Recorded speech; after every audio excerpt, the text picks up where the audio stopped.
এই যে শুরু করছিলাম যে কথা আওয়ামী লীগের, এই বাংলাদেশে এই ধরনের মূর্খতা এবং এই জাহেলিয়াত সবচেয়ে বেশি এনেছে আওয়ামী লীগ।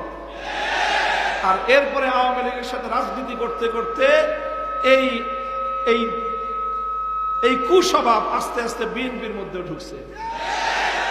ভালো হয়ে যান, ভালো হয়ে যান। আওয়ামী লীগরাও কই ভালো হয়ে আসবি, আর বিএনপিরাও কই ভালো হয়ে যান।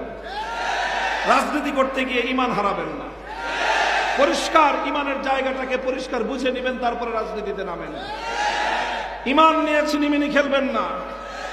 এই দেশের রাজনীতিবিদরা যেই পরিমাণ মানুষকে মন্দিরে, মুসলমানদেরকে মন্দিরে নিয়েছে, আর কেউ এই পরিমাণ মুসলমানকে মন্দিরে নিতে পারে নাই।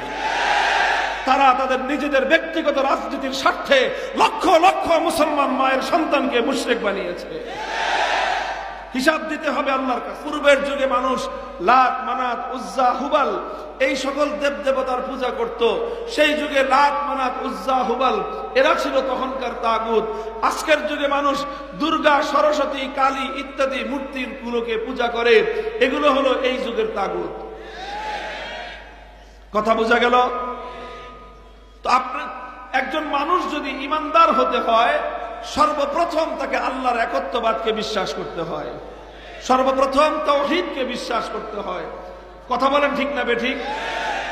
এই যে ইবাদতের মধ্যে আল্লাহর সঙ্গে অন্য কাউকে শরীক করা যাবে না, কাউকে শরীক করা যাবে না।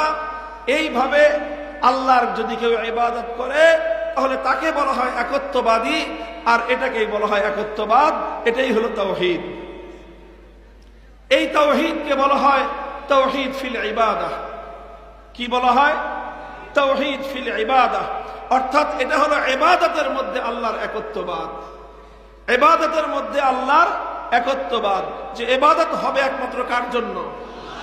আল্লাহ ছাড়া অন্য কারো জন্য যদি ইবাদত করা হয়, তাহলে যার জন্য ইবাদত করা হবে তাকে বলা হবে তাগুত, আর যে ইবাদত করবে তাকে বলা হবে মুশরিক।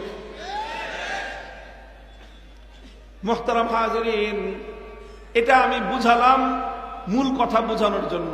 কারণ আলহামদুলিল্লাহ মুসলমানদের মধ্যে এতটুকু সুবোধ আছে যে আল্লাহ ছাড়া অন্য কারো পূজা করা যাবে না, আল্লাহ ছাড়া অন্য কাউকে সাজদা করা যাবে না, আল্লাহ ছাড়া অন্য কাউকে ইবাদত করা যাবে না। এই জন্য মুসলমানরা যদি দেখে যে কাউকে, কোনো মুসলমানকে, যে সে দুর্গার সামনে গিয়ে মাথা নত করে আসে, তো মুসলমানরা ওর ব্যাপারে কঠোর সিদ্ধান্ত নেবে যে তুই মুসলমান হয়ে দুর্গার সামনে গেলি কেন? কথা বলেন ঠিক না বেঠিক?